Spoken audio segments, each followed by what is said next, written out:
The number one philosophy in stoicism is that you must accept the things you cannot control and engage in the portions you can.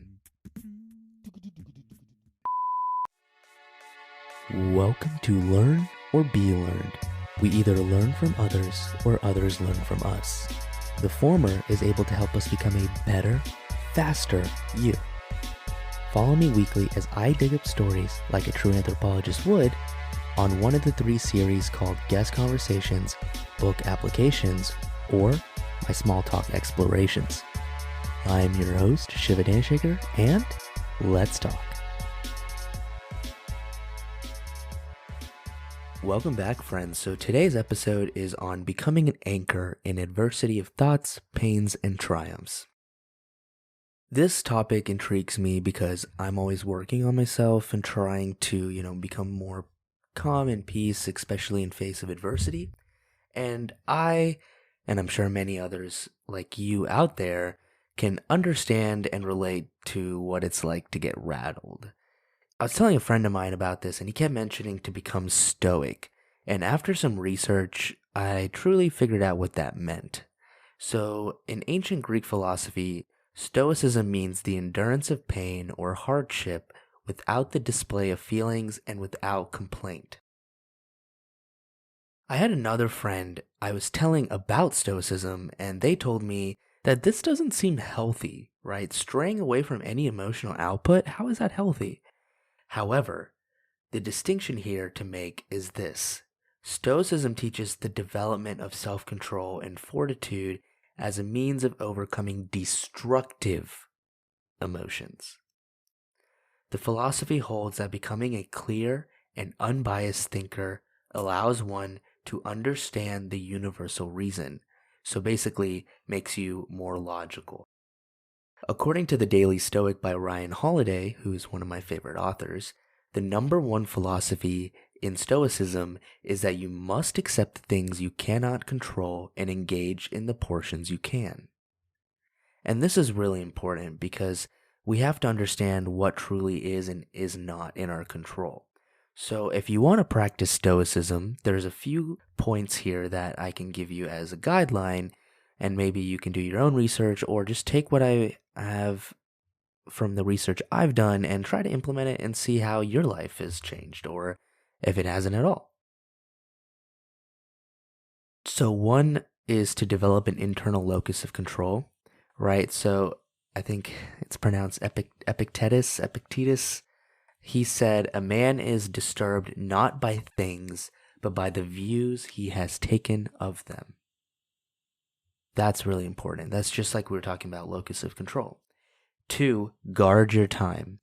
We're tight-fisted with property and money, yet think too little of wasting time, the one thing about which we should all be the toughest missers.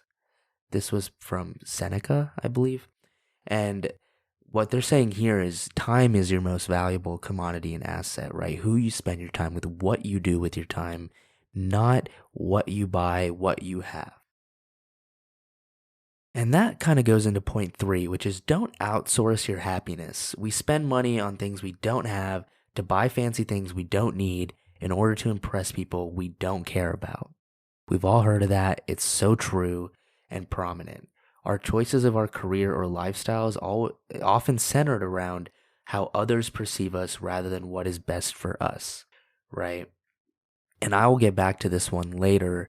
But this one is really important because I think often in society we try to put on a facade that we're better than we are, especially through social media like Instagram, where everyone only documents a snippet of their happiness rather than knowing the full curvature of what's happening in their life, right? So we only get glimpses of people and we like to put on the best facade because we want everyone to think that we're doing great, which isn't the case. Even with me doing these podcast episodes, I took a month off. A lot of things happened. I got sick and things like that. But, sometimes you just need that time off. Sometimes things don't always go your way. And the most important thing is finding your way and being honest about it rather than acting like everything's always perfect. I'm sure we all know that one kid in school that acted like they never studied and then they always got like really good grades.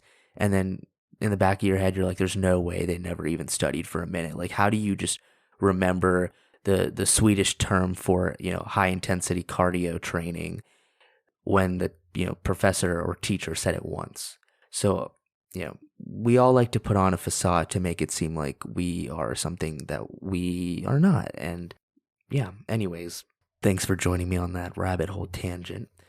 Next and lastly, I think this one's really interesting. It's imagine the worst that could happen, right? So Seneca said, nothing happens to the wise man against his expectations. So what does this mean, right? So this is interesting because we often think in positivity and optimism, which is good. But imagine your biggest fears, right? So let's say they were financial ruins, ending up on the streets begging for life. That's your biggest fear. Maybe that would motivate you to prevent your biggest fears from fruition in the first place. I think this is ironically healthy to confront your biggest fears, right? Because oftentimes in society, a lot of people partake in escapism. We go on social media for hours, we watch TV, we go to the bar, drugs. Life has plenty of escapism activities and things that you can do to avoid your problems. But here in Stoicism, they talk about confronting your problems and using that as a source of empowerment rather than a source of detriment to your character or your personality, right? You don't take it as who you are, it's just your situation. And so let's say, for me, one of my biggest fears would have to be living a life of regret. I don't want to be old and being like, okay, well, I really wish I had gone out more. I really wish I wasn't so frugal and I enjoyed money. Whatever it is, I just don't want that regret thinking, well, you don't get a do-over. So you try to make the most of it now. And that is my source of empowerment for what I do, because I don't want to look back in 20 years and be like, man, I wish I started that podcast. Everyone has podcasts. Podcasts are doing great now in 20 years from now. And I'm like, man, I really wish I had done it. Maybe my life would be very different. Right. So, and nobody's perfect. Right. So I want to start doing YouTube channels and stuff, but it's a slow process, and it's getting out of your comfort zones and doing things like that is always difficult, but always try to challenge yourself and always confront your fears and try to use that as your source of empowerment. And lastly, what I want to say here is going back to number 3 about, how people in society try to impress others. I wanted to bring this full circle with an example, right? There's a daily stoic exercise, which is being grateful for waking up and having another day, right? Because some less fortunate than you cannot say the same. Remember that only your thoughts and actions are in your control, and that you must protect your time and contribute to your happiness, as these are the only things that can make life worth living when you have nothing else. That pretty much sums up everything I've said. And an example as to number 3, when I talked about society, let's say you're young and you're broke, right? But you love to paint. Let's say you have $2,000. You love to paint. You're broke, but you don't know what you should do. Should you go buy that Louis Vuitton bag for $2,000, or should you go buy the expensive paint set that will make you happier, right? So oftentimes, what will people do? People will buy the bag, and I know you know this. Plenty of people have bought that bag, specifically that bag. But what would make you happier?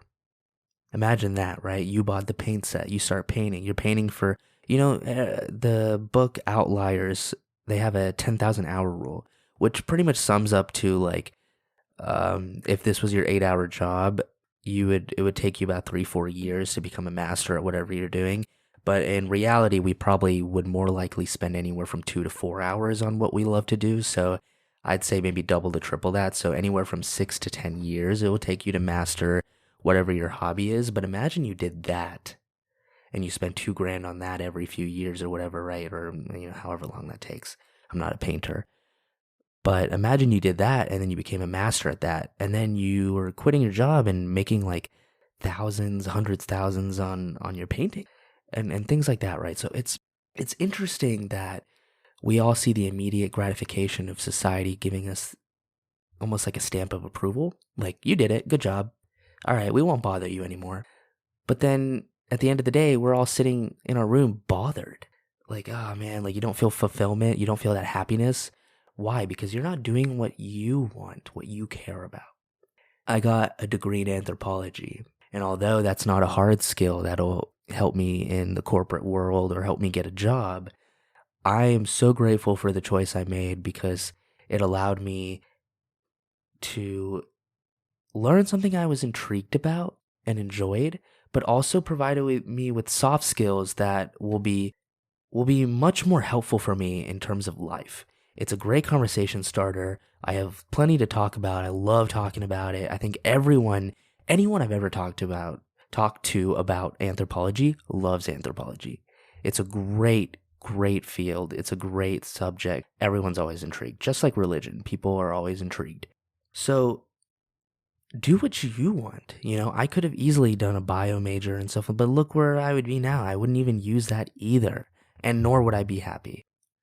So, especially the people who are truly successful and understand life, they understand that we come in many forms, but all have reached a level of stoicism in their life. So all these successful people not only have reached a level of stoicism, they reached a level of, I guess, what I would call societal enlightenment, knowing that it doesn't matter what society thinks, right? And the most ironic part is when you're successful or rich or whatever, that's when society cares the least about you. They're more praising you. But then by that point, when you reach that point, you're more like, oh, I don't really care what you think. And I'm not saying this from experience. I want to clarify that, and maybe I should do that more in my podcasts, because I don't know which episodes you're hearing and which one you're not. What I want to specify here is that I don't speak from a place of experience, and I want that to be very abundantly clear. I speak from a place of curiosity and learning. I learn from others and I share with you my opinions of their lessons or my opinions of their philosophies and stuff like that. So think of it more as someone who is learning with you, not teaching you. So if there's anything you ever think, oh, that's kind of weird, that's wrong, I want to talk to him about that, hit me up. Let's talk. I've had people do it before. I love that. So, I'm all ears and we're all in this together. And I really appreciate you checking out this episode. And if you guys could leave me a review or a rating on Spotify or Apple, that'd be awesome. And I really appreciate you guys. And thank you for checking out this episode. And I'll catch you guys in the next one.